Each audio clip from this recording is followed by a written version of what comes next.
Welcome back. Today I want to talk about the shamanic path.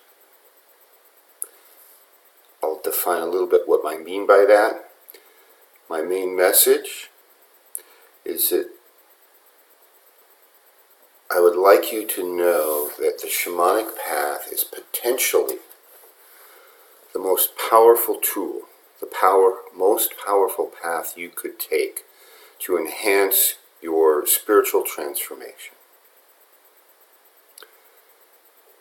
That's a strong statement, but it's full of premises that we have to agree to in order for it to make sense. The first premise that's buried in that statement, the statement that the shamanic path is the most powerful tool for spiritual transformation, is the fact that you first have to agree that a spiritual transformation is possible and that it's necessary, and that there's any reason at all for you to engage in a process of changing your spirit. We have a spiritual nature to this universe and to each of us. If you don't agree with that or don't understand that, then this short video isn't going to help you. Except maybe it will plant a seed for the future. This premise, this is necessary and possible, you have to engage with that. If you're watching this, you probably have searched other methods in the past. If you don't agree that spiritual work is necessary, it's a pretty short conversation. Thank you for stopping in.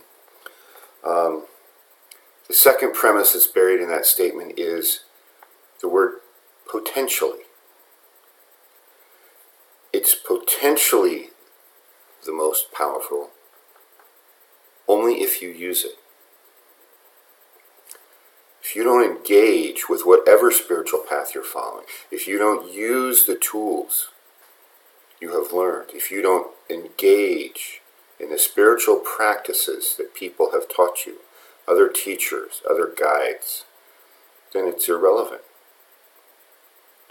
There's a riddle that asks the question, what is the difference between someone who cannot read and someone who will not read? The answer, of course, is nothing. There's no difference. The person who never learned to read and is not capable, you hand them a page of written text, it does him no good, him or her. The person who knows how to read but decides they've learned enough, they don't engage in reading, they don't engage in learning, and they're no better off than the person who simply chooses not to, or is incapable. The person who chooses not to is no better than the person who is incapable of reading and upgrading what they do. So you have to engage with the power of the shamanic path. It's powerful, and the techniques can be simple. So simple that there are those who think, well, I want the big stuff. I want the real thing. And they don't understand that caves form and stalactites grow drop by drop over a period of time. You have to engage with these simple tools consistently and diligently with the right attention and focus, and then they work. Finally, we have to agree on the premise of what is meant by the word shamanic. Shamanic is a name that actually comes from Mongolia and the other northern Eurasian reindeer herder tribes for the name of their indigenous medicine men and medicine women, those combinations of healers and priests, healers and priestesses who have that ability to go into the other worlds, the parallel planes of reality, which now modern physics tells us, or actually confirms, that are there, but which most of human society throughout most of human history hasn't experienced personally themselves when they're living in this reality. Every indigenous culture in the world has these healer priests who can cross the boundaries to the other worlds, who can gain knowledge, who can bring it back here to benefit the work being done here in the physical earth plane. Every indigenous culture has a different name for what that person is.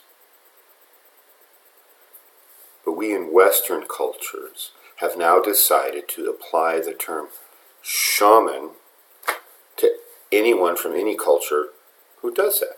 And that's fine. I have no problem with that. I'm not a Mongolian reindeer herder, but I'm a Toltec shaman, and if you want to call me a shaman instead of serving in the capacity of a Nawal of a Toltec party, I'm okay with that. That's fine. The key is, there are many, many spiritual paths who try to make you a better person, try to make this world we live in so full of chaos. They try to make it a better place. Mostly they limit themselves to this world and this physical plane of reality. The idea of heaven is off there in the distant future. Oh, maybe someday. And that's the only acknowledgement they have that these other planes exist. Well, there's a lot more than one, and it's possible to go now and not wait until you die. And to use that knowledge here to help facilitate the larger purpose of the uplifting of society, the uplifting and transformation of the whole human race. And that is the reason behind the shamanic work. That is the reason behind the unique properties of the Toltec work, the consciousness work that we can do.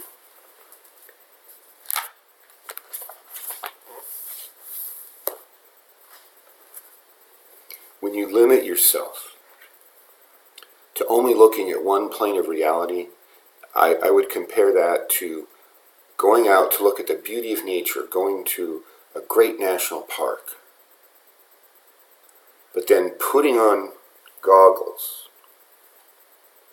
that have been completely blackened over and you can't see out of them except for one tiny pinhole in one eye,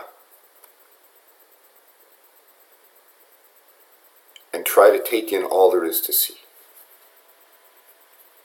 And then wonder why other people are saying, oh, did you see that? Oh, isn't that great? And you're like, I didn't see that. I don't know anything about that. I think you're making that up.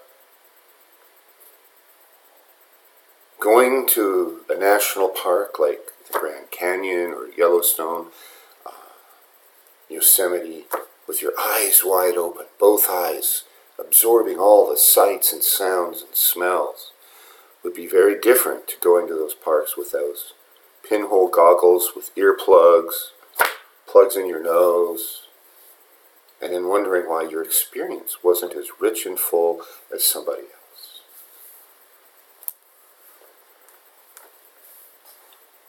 If you are serious about getting started on your shamanic path or expanding whatever work you may have done, we have coming up on March 16th and 17th our Shamanic Arts Weekend.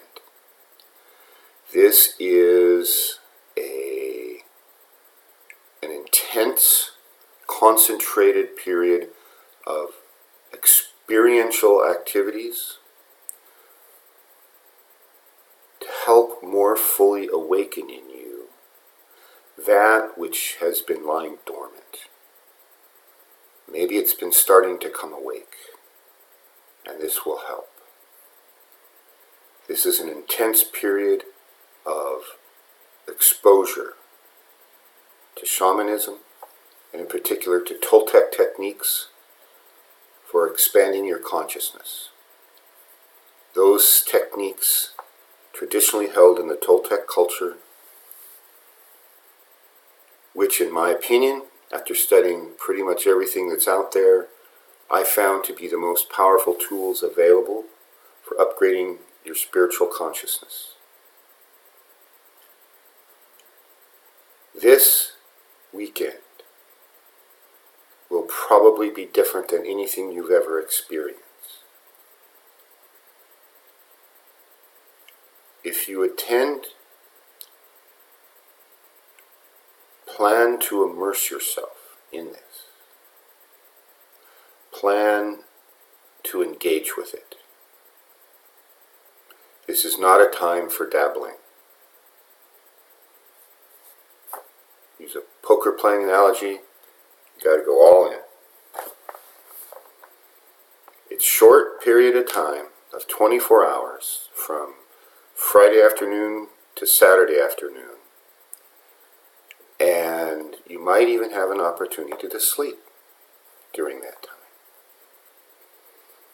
But don't expect sleep to be any excuse for not working. March 16th and 17th. You can email us at goldeneaglediscourses@gmail.com. If you know our other phone numbers, I think there's one on this YouTube website. Feel free to contact us. We'd love to have you. Thank you, and I'll see you next time.